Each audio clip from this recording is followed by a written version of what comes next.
welcome. Doug pulled on me what I pulled on him last week, which was right as it was going 3, 2, 1. Oh, do the intro. So I'm doing the intro. Welcome, everybody. This is episode 14 of the Sheepdog Brotherhood. I'm Brett Atterbury. That is Doug Hewlett, whichever way it is. And we're so happy to have you here with us today. How's it going, Doug? You know, it's good. We are officially in our teen years of episodes, right? We're 14. We can't drive yet.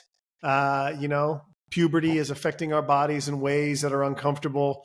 But hey, we appreciate everyone who has been tuning in and watching or listening to these podcasts. I think they're getting better each and every week. You know, I'm proud of the fact that we've actually been able to make 14 of these so far, and be on the lookout. We, in the next coming weeks here, we are going to be really ramping up our podcast game. One, with making these podcasts available on Stitcher, I think Spotify, Apple iTunes, etc., so that people will be able to download these the way they would normal podcasts with other people, other slightly more famous people. I say slightly, but Brett Atterbury is kind of a big deal. I'm nobody from nowhere, but people recognize Brett places like the grocery store. They see him, they're like, "Hey, it's that guy that buys food for one person." Dinner for one again. I see, Mr. Brett. Anyway, famous or infamous? Really, as the story I'm about to share with you, it's more on the infamous side. So yeah, Brett, loved or hated, it's okay. And then last week we actually launched our site for being able to pick up some official Sheepdog Brotherhood merch. We have 2 shirts right now available that we're really excited about. Hopefully, Brett will put that into the show notes. I don't know if that's what you want to call it, but enable people to link to that. But what's been awesome, Brett, is the messages that you've been sharing with me of people reaching out to you directly and saying like, "Hey man, I want to be a part of this. What does that look like?" So we're on the right path. And that reminds me, maybe this is a good segue into my story. Why don't we just go ahead and do that? Is that all right? Yeah, let's do it. So last week on Thursday, it was my great honor to be the keynote speaker at a banquet in Oklahoma City, the Crossroads Clinic, which is a pregnancy health center there. And before I get into my story, just kind of tie into what you just said, I did mention the Sheepdog Brotherhood in the talk and why we're doing what we're doing. And then after everything's over, the whole event's over, I'm over there, I got books on the table, I'm signing books and stuff like that. And a man comes up, elderly gentleman, and he pulls me aside and he goes, what you said about men in our culture being weak, I couldn't agree more. I can't wait to see what you all do with that. So that's pretty cool. That's awesome. It's resonating. And I could tell, this is a pretty small event. I think there are about 300 people out there. So when you're speaking and there's only 300 people, you can really connect with individuals in the audience.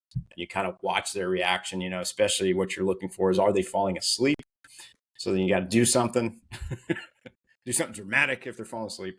No. But I'm like, during certain points that I make, this is what I look for, right? The head nods, because people do that when they're really tracking with what you're talking about.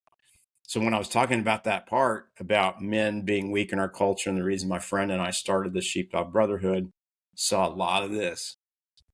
That's great. People know it. They sense it. They know it. Not sure what to do about it. And, here we are. Well, we're saying this is what you do about it. Become a sheepdog. That's what you do about it. Well, look, I think a lot of it is about, here's a word that gets bandied around a lot. And I think like the word awesome, is overused, but courageous, right? Today, we call things courageous that are asinine, right? We tell somebody who is confused about who they are, that, they identify as a puff of train smoke, or they identify as a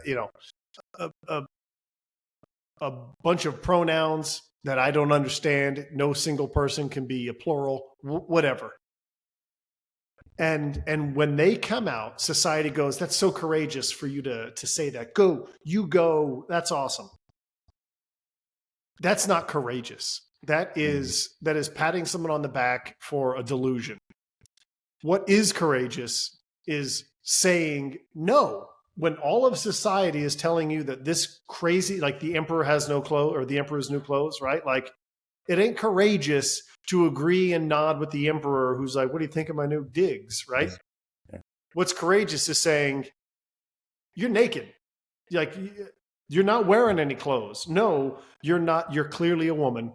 You're not a man. Or no, you're not a woman. You're clearly, or I guess the other way around, right? Like, see, it confuses people. Yeah. Perfect example. And I'm not saying that I'm courageous, right? But I don't necessarily need to be the thing in order to know what the thing is.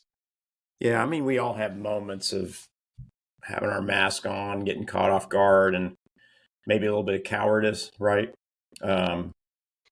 It's interesting what you're saying, though, because these folks are going like, you're so courageous, you're so strong, and encouraging people to live in a lie. So those people aren't being courageous, they're being cowards. Yeah. I hadn't really thought about that until you just said it. Especially if they know what they're saying is a lie, right? And this has often concerned me I know we try not to talk about politics too much here, but if you go on the left side of the political spectrum, and I just don't believe that everyone over there that talks about this courage and all this other stuff, the pronouns and all that, I don't think they believe it. I think they say that publicly, and then they go home and they're like, gosh, these people are just like, there's a problem with them and they're off base. And they live in, these politicians many times and the advocates on the left live in like two different realities. There's what they say out in public, and then there's what they say privately behind the scenes. And to me, that's just a matter, not only is it cowardice, it's just a lack of integrity, right? So you're living as two completely different people. You don't know who that person is. If they live one way and then out in public they're saying something completely different. Man, I do not want to be that person ever. Yeah. Look, we've all been guilty of the, you go along to get along. Right? Yeah, like, oh, I gotta, in my previous life, working in medical device sales, right? Like, yeah, the expectation was that you fell all over yourself to tell a doctor how wonderful they are, when in reality, you wouldn't let that guy change your trash bag, except, the state licensing board said this guy was equipped to do spinal surgery. And they're terrible. Oh, doc, that was great surgery. Like they need to be told all the time and reassured that they're great, because they know that they're terrible. And the same holds true for what I think, what we see going on in our public school system. I mean, look, how many times have we seen people stand up at a school board meeting and say, hey, this book that I'm going to read from is in the school, and it's an elementary school. And then they start reading. And then, the guy's smashing the gavel like, no, stop that. That's inappropriate. Like, it's inappropriate in a room full of adults. Why is it appropriate at school? Why should kids have access to this? Yeah. On one hand, they acknowledge, they know what's right, but they're going along to get along because a very small minority of people who are disturbed, like, I don't know how else to say it. They're disturbed. They're trying to erode our society, and they want to appease a very small minority to make them happy. Yeah, but they themselves know it's wrong. So well, there must be so much of this is just about, when you see someone who does stand up and courageously call this out for what it is, the falsehood that it is, and they get hammered, right? Especially if they're some kind of, public figure in any way. It's like the media hammers them, the advocates of the disturbed folks hammer them on and on and on. possibly even to the point of some kind of attack on your property or even your person. Mm-hmm. And so that fear is in everybody's, it's in the back of your mind, right? And it's kind of like when a moment comes about, okay, am I going to call this out and be courageous? I know what the consequences are. I'm going to get going to get run over by the political correct police. Oh boy, this is going to be fun. And you just kind of go, is it worth it? Maybe I just like whatever. I don't feel like it today. I'm tired. I just want to have like a normal life. And you just kind of like either don't say anything, or you just kind of go, oh, yeah, and then just go back to your business. Look, I'm guilty of that for sure. Sometimes I just see crazy stuff and I'm just like, I don't want to deal with it right now. I'm tired.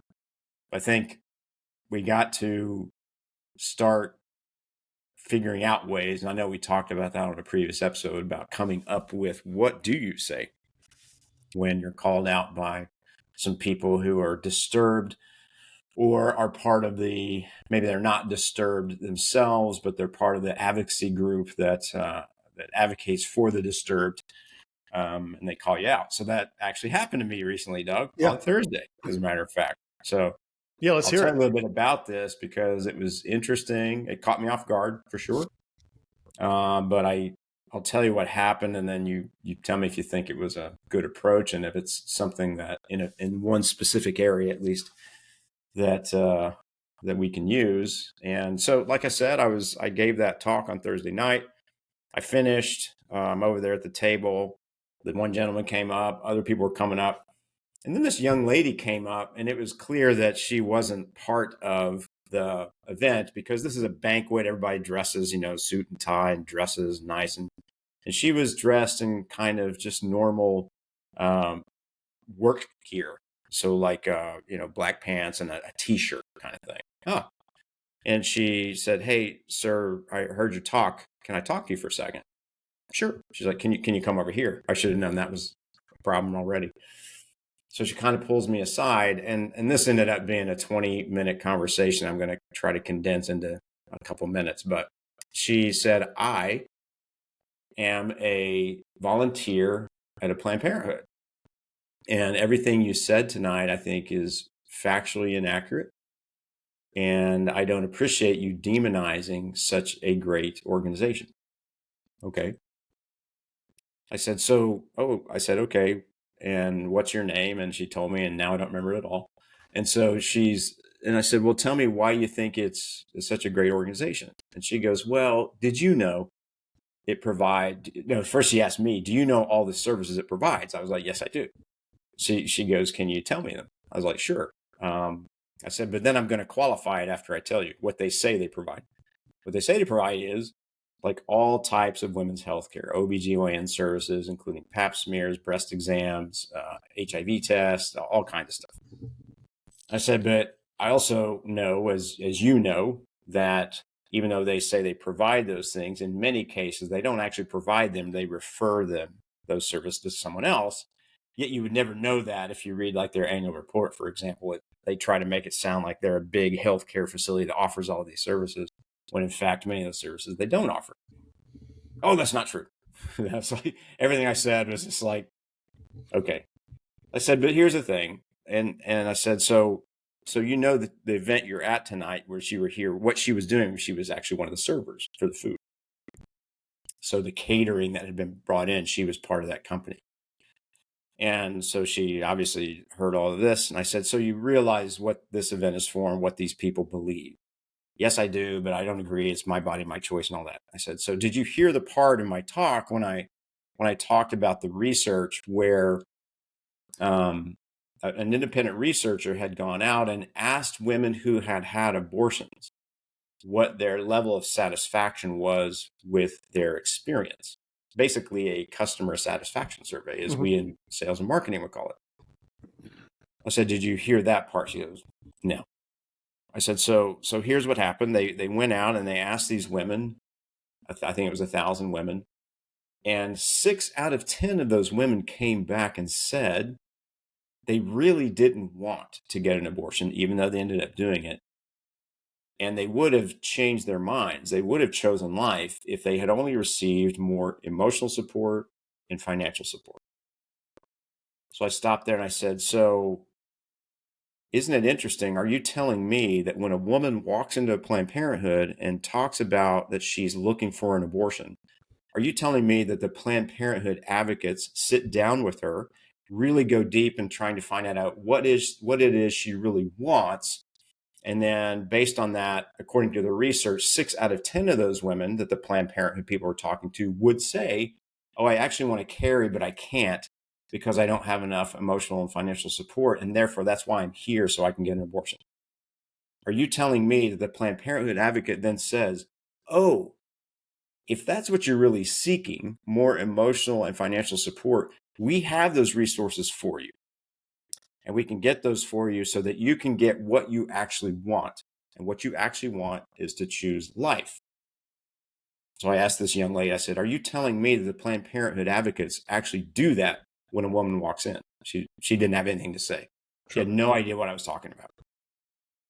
I said, because this is independent research. They're not going into Planned Parenthood or doing any undercover anything. They're asking women who had already had abortions, many of them at Planned Parenthood, basically what happened, why did they choose abortion? And it's very clear that they weren't given that emotional and financial support at Planned Parenthood. Otherwise, they would have chosen life. Don't you think? And again, she was just like silent. So in the end, she just kind of like she just kind of like walked away with, you don't know what you're talking about. You're a man. My body, my choice. It's like she couldn't answer logically why all of these women who had had abortions at Planned Parenthood were so unsatisfied with their decision. And I thought to myself, in the world of pro-life apologetics, which you can go online and there's great organizations and great people that's what they do. They teach you how to defend the life position, the pro-life position. And there's nothing wrong with that. It's amazing stuff. In my experience, I have found most of those apologetics to be somewhat ineffective with someone who is super hard-hearted, because much of apologetics is about much of pro-life apologetics is about defending the life position. Again, there's nothing wrong with that. But I'm saying that most of these hard-hearted people, it doesn't resonate with them. Sure. Science, it's a baby from conception. They're not They even know tropes. Yeah, they're not They know even taglines. It's like the shield is up. It's like you're not gonna like overwhelm them with logic where they go, oh my gosh, I hadn't thought about that. Mm-hmm. They're already totally somewhere else. But this argument that I made with her, I think the reason it really threw her off is because I was focusing on the women, not the baby. Because many on the pro-abortion side, they've already dismissed the baby. They've got various reasons why. You can go read them all. But that's why your argument about, don't you realize, you can use all these amazing pro-life apologetic arguments that are super solid. It doesn't resonate most of the time.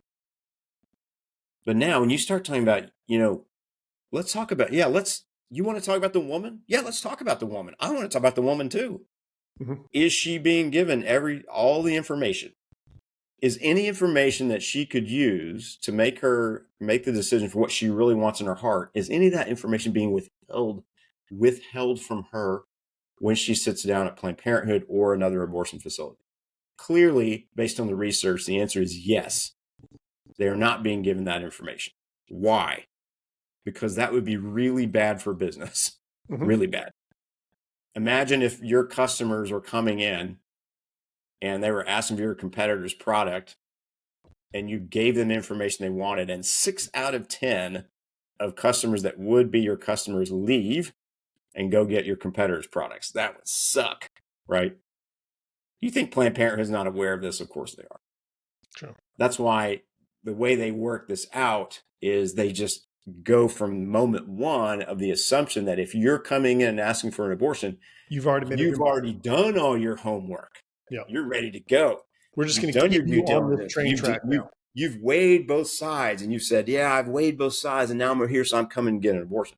That's a convenient way for Planned Parenthood to not ask at all about the woman, right? They know it's a complete lie. They know it's BS, but it's a great way to say, hey, they should have done their own homework, right? Instead of, you're a salesperson, Doug. A good salesperson does what? A good ethical salesperson is mostly concerned about, what does my customer want? What is the best result for them? What is the best outcome, even if it's not my product? Yeah. So you start doing what? You start answering questions. You start asking questions. What is it that you're looking for? What's going on? Let me try to find out your particular situation to see what would be the best thing for you. Planned Parenthood does none of that. Mm-hmm. They just already assume that you've done all your homework and you've chosen abortion.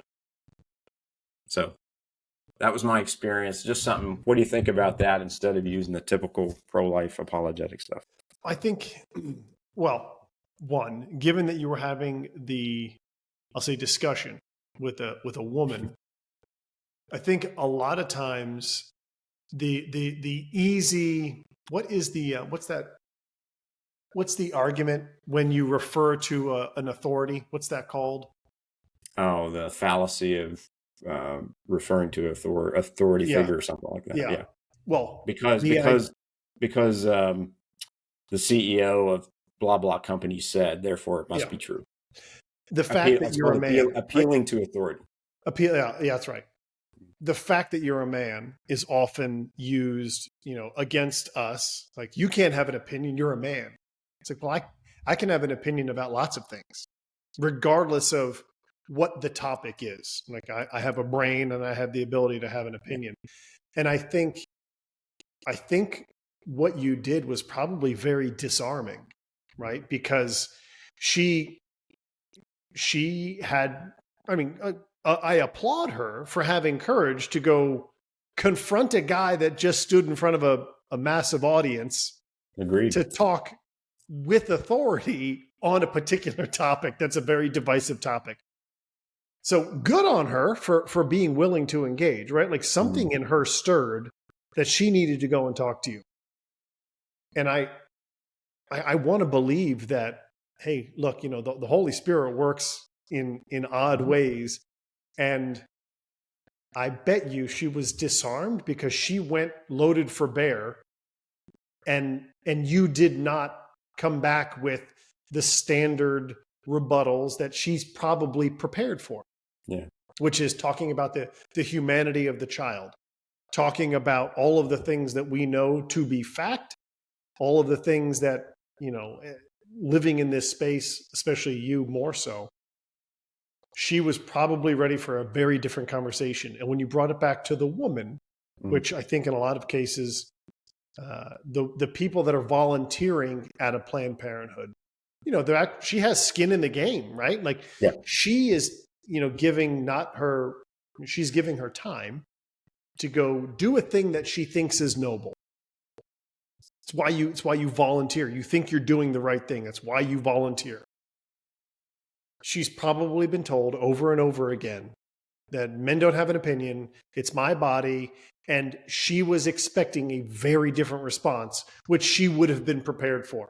And you left her stymied and speechless because you made it about the dignity of the woman. I don't including her, by the way, when you think about it. Yeah. So it's really like, I hadn't thought about that. You just said it, but it's like so many of these discussions between a pro-abortion and a pro-life side get like that very quickly, very combative very quickly, right? And this approach that I did allows you to, especially if it's a man on the pro-life side and a woman on the pro-abortion side, just to say, okay, let me come alongside you here. Let's focus on the woman. Let's focus on women. Let's just leave it at that, right? Because I think it just reminds me. Now I'm gonna dwell a little bit into. I hope people don't send me stuff going, you're crazy. I did really catch her off guard once, and I did this on purpose. So you have to hear me out first. She goes, "My body, my choice, my choice." And I said, you know what? In some respects, I agree with you because it is going to be your choice always, which is true. It is. No, there's nothing that's going to, if you heard the rest of my talk, I talk about the abortion pill. So I don't care what the law is in the land. The abortion is with us. It's now in a form of a little pill. And the chemistry is well known. You can shut it down. It's just going to appear somewhere else. As long as there's demand for it, we will always have abortion. So anyone is thinking that somehow we can stop abortion, please stop thinking that. If you don't understand that, please contact me directly. It ain't going to happen. Abortion is with us to stay forever, period. Because of that, it is absolutely a fact, logically, that it will be the woman's choice. So no one's going to take that choice away from her. She's going to be able to find the pill, period, end of story. All right. So that's what I said. I was like, I acknowledge it's always going to be your choice. But now, and then I transitioned into this 6 out of 10 thing. I was like, well, for a lot of women who end up making that choice, it's that 6 out of 10 of them, more than half, say that they really didn't want to do that. And why? Because of the emotional financial support. And so are the organizations out there, Planned Parenthood or anyone else, making sure that they have that emotional support and financial support so they can get what they actually want, which is not to take the abortion pill. That's what really left her just totally like disarmed, I think, as you said, because I acknowledged that she has the choice because it's factually true that she does have the choice, no matter what the law says in any state, nation, or anywhere. So we might as well acknowledge that they do have the choice, because as consumers, they do have the choice and they will have the choice, period.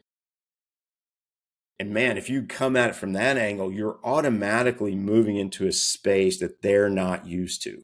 They're used to us just totally talking about laws and making it illegal and they can't do it and all this kind of stuff. And they've got all their talking points to defend that, which are very powerful, by the way. Freedom, women's rights, my body, all those things are powerful. Or they're emotionally powerful, not logically powerful, but they're emotionally powerful, and emotions matter. But if you disarm all of that right away by acknowledging, if you do it the right way, if you acknowledge it, yeah, you do have a choice because of the abortion pill, and you always will. Now let's talk about, you can should you make that choice? Yeah, you could come alongside the woman and say, hey, are all these women who are making this choice fully informed? Are they really getting what they actually wanted in the first place? And clearly the evidence for that is no. And therefore information is being withheld from them. I've never volunteered at a Planned Parenthood. I'm so happy to hear that, Doug, actually. I have to imagine that the women that leave after they've had their abortion aren't like skipping, like in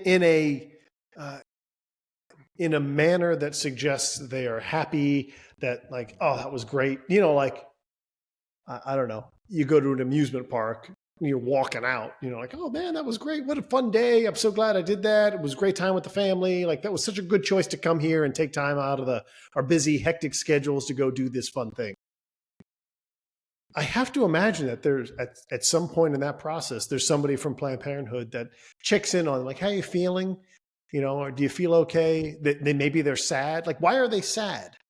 Like, if sadness is at the end of the procedure,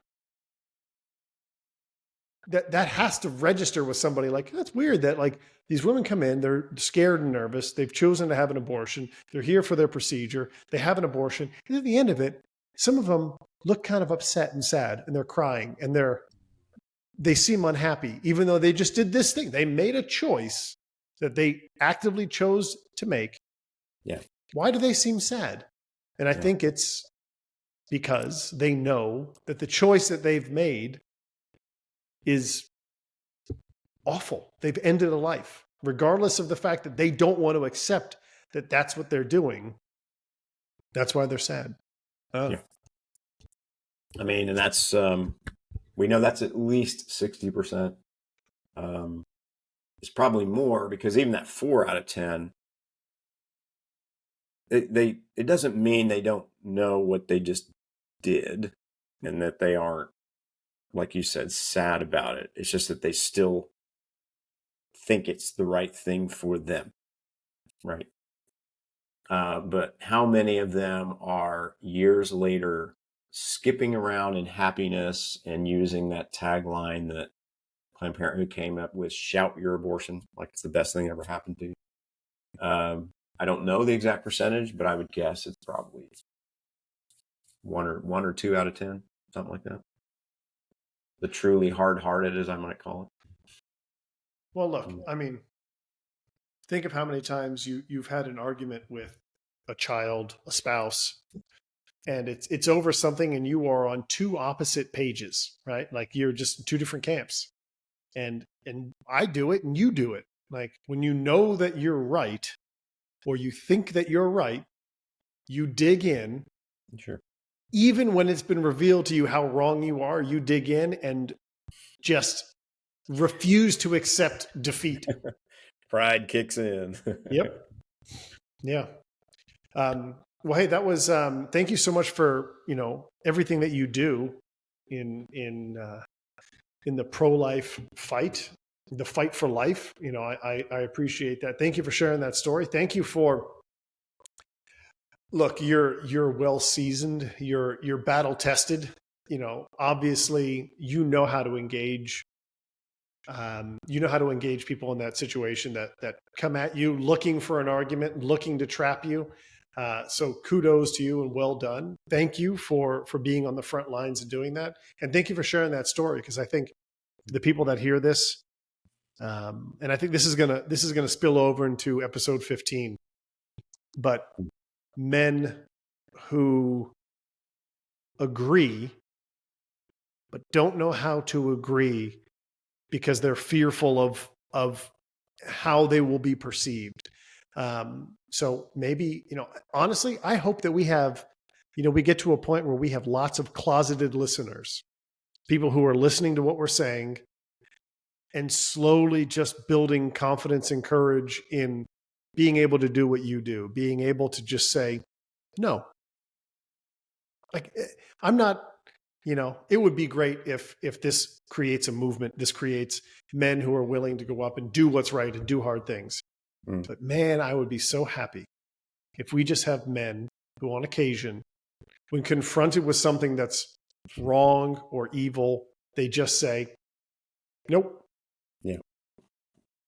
So it doesn't mean you don't have to yell at people and do all kinds of sort of crazy things that draw attention to yourself, but just standing up calmly, not foaming at the mouth, and just standing on principle and being able to continue to come back to it. And I know we'll talk about that. I had with this young lady, I had to circle back to the point over and over and over, because what'll happen is if it gets them and they don't like it, as you were saying, it's like the digging in starts to look like this. It's like squirrel, it's like, well, let's talk about this thing that has absolutely nothing to do with what we're talking about. Let's talk about this other thing that has absolutely nothing to do with what we're talking about. I mean, one thing she said was like, are you saying there's no good people at work at Planned Parenthood? Of course I'm not saying that. Of course there are good people that work at Planned Parenthood, obviously. And it's like, they'll just try to move you into this space that has nothing at all to do with what you're saying. And you've got to keep circling back to the same point over and over and over calmly. And until they finally just give up and walk away. And hopefully you've planted a seed. Hard to know because some of these people are so hard-hearted, it won't matter what you say. But maybe you planted a seed that kind of makes them sometime in the future go, let me think about that. Brother, I believe wholeheartedly that you've planted a brain worm in her head because it caught her off guard. Look, it was a total pattern interrupt for sure. Yeah, exactly. Right. And think about it. You met a lot of people that night, struggle to remember her name, but you remember the conversation. She most certainly will remember that conversation because you did not say things that she was expecting. Yeah. You know. So, well, hey, with that, thank you so much for sharing, and let's tune back in here for I'll see you on episode 15 in just a few minutes.